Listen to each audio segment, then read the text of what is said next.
91X. It's 91X, live from the Coachella Flophouse. Please welcome Orchestral Maneuvers in the Dark. Hey. Thank you. We've been all weekend not laughing, but kind of talking about the fact that these dance tents are, in essence, and you've seen them in England for forever and ever day. It's like the most massive thing in the world. People go, oh, electronic music. Oh, electronic music. It's great. Yeah. Well, as the purveyors of the guys who took what Kraftwerk was trying to do as, you know, not so good-looking Germans that they were, and you took it and put pop music and electronic music together way back in the day. We did. And I played the hell out of those records in the day. Is it kind of weird for you to see people go, oh, it's the new thing? Because it's been 35 years. 35 years. It's better than being completely out of fashion and the old thing. Yeah, we're happy that the climate is such that, you know, there's a lot of electronic music out there, therefore OMD can still exist. Right.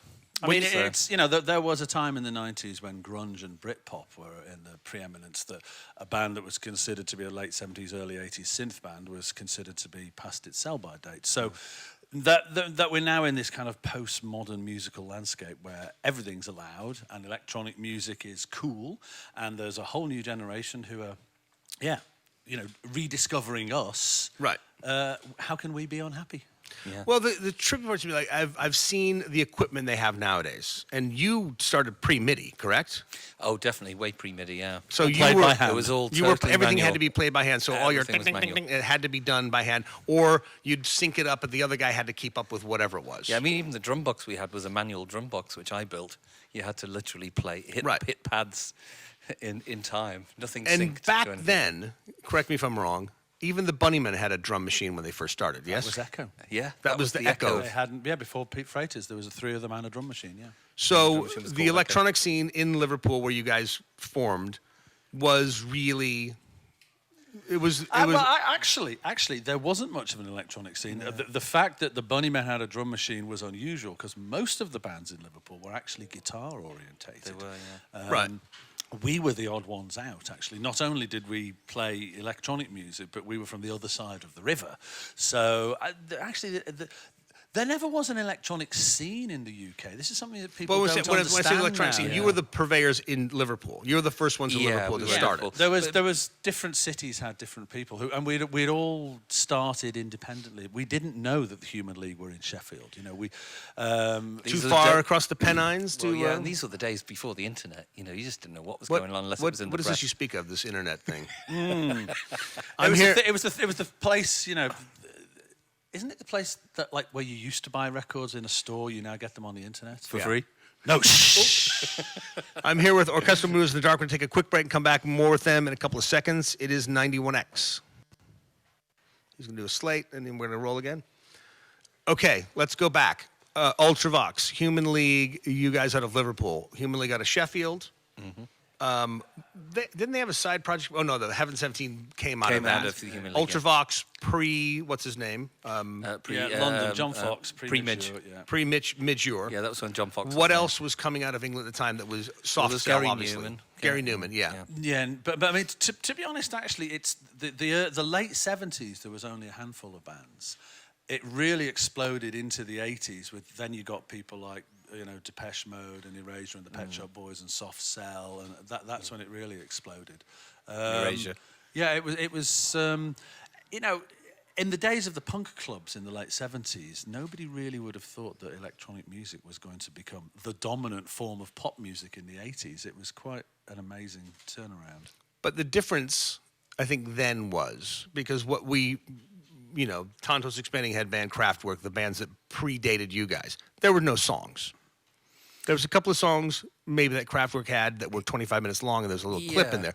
But you guys actually took pop music. Yeah, I mean, they were kind of those Kraftwerk songs. I mean, if you sort of analyze them, they're kind of like big sort of prog rock landscapes, aren't they? Whereas Tone poems. They were- Electronic yeah. tone Exactly. poems, darling. Poems, It of was course. krautrock. It was a can record without any was. drums, and it was just basically all keyboards. Yeah, so we kind of distilled that down. We took Not consciously. Not consciously, Completely yeah. accidentally. We just distilled down that kind of melodic ethos. Into 4-minute pop whether it songs. was because we were, we had a punk ethos, whether it was because we'd been brainwashed by early 70s glam rock like Slade and T-Rex or something. Yeah, I think that was in there as well. Yeah, I think that sort of format. So nowadays, the equipment that's available to you nowadays, Yeah. and what these DJs are using, if you'd had that stuff then, Oh yeah. Well, we'd probably be a different band. I mean, the great thing about OMD was that we had absolutely nothing. I mean, we didn't have any money. We couldn't afford to buy hardly any equipment. Andy could only afford to buy a bass that was a left-handed bass, not a right-handed bass, so we had to play it upside down. I built a lot of our early stuff because electronics was my hobby. And we bought an organ, a little piano, and that was it. So our sound palette was so restricted, we had to just design our band out of what we had. And I think that's what... I mean, I think if we had all of this technology, I mean, maybe we would have started out sounding very like Kraftwerk. But the thing was, the technology that we had... We had a pile of junk. We had a is what pile you're of junk, trying to say, yeah. so we couldn't actually sound like Kraftwerk because they had lots of great synths and stuff which we didn't have. they were German. They probably had the government behind them.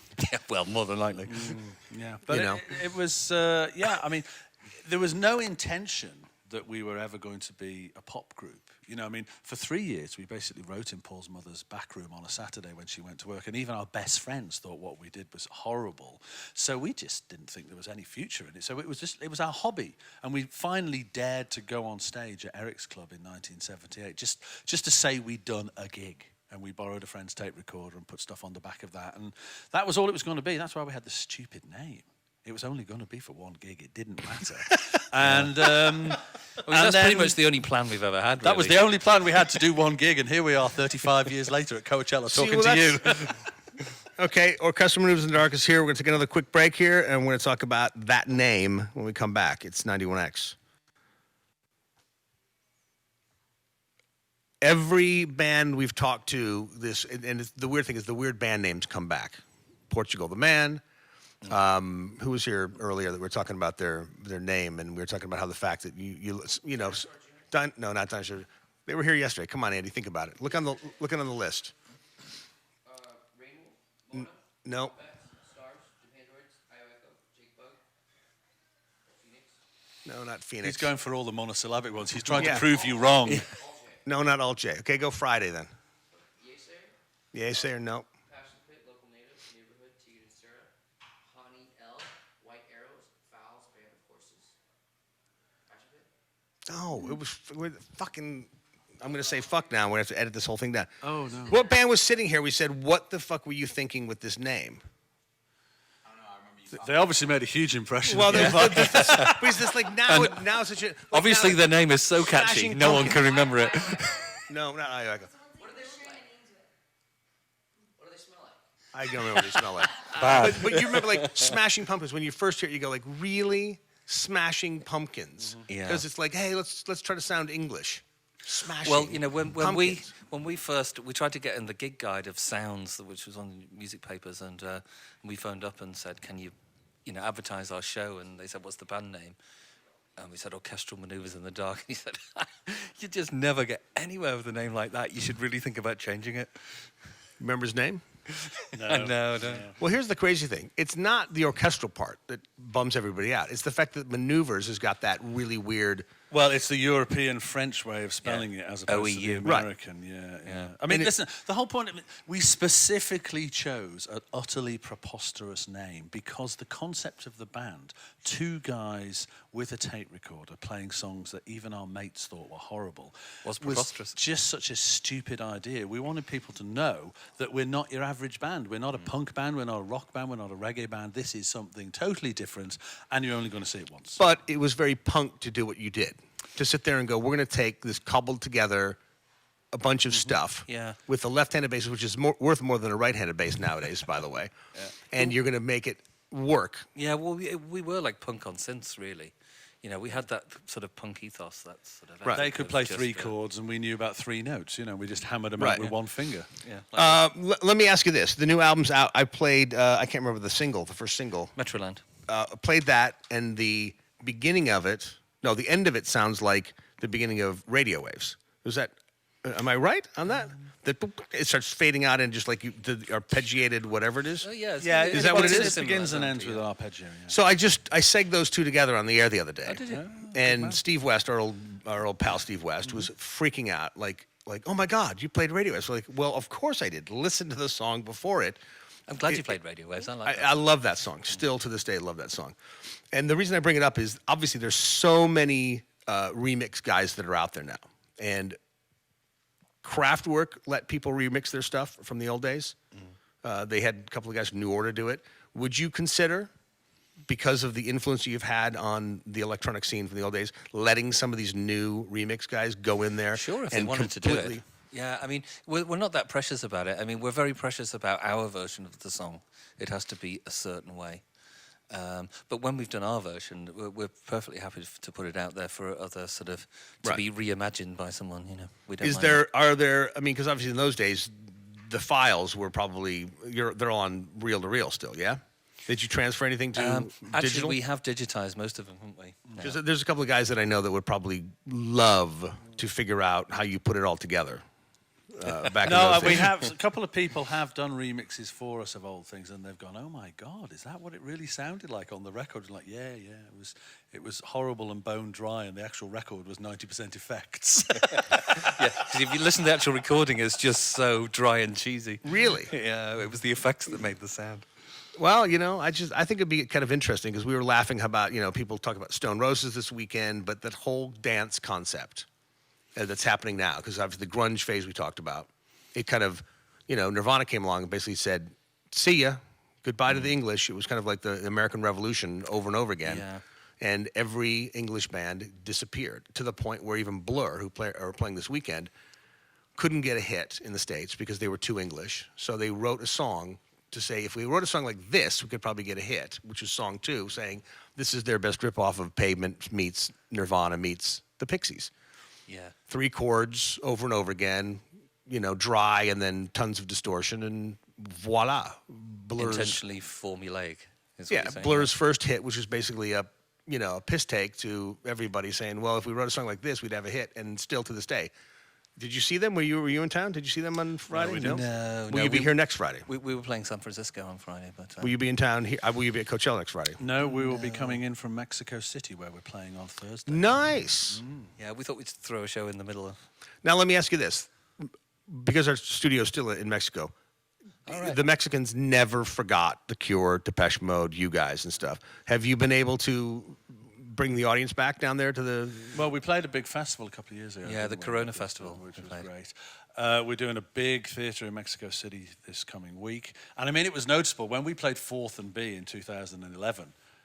Half of Mexico came over the border to see us did. in San Diego. You It know, was the- amazing. Go see Morrissey. Go see any Yeah. of the English bands. It's just like every Mexican dude that looks like James Dean, and they're all there. Yeah, it's amazing, isn't it? They're like the American Mexicans who love English pop music, which is, you know. I mean, and they do love it. I mean, we played the Corona Festival, and there must have been like 35, 40,000 people there. It was just a massive place. And they were just all singing along with songs which I had no idea that were hits down in Mexico. So, yeah, we're There's, looking forward to a very funny story from Dave Wakeling at one point, because the beat kind of like had disappeared. He came back at one point, and he was playing a song that he'd forgotten the lyrics to.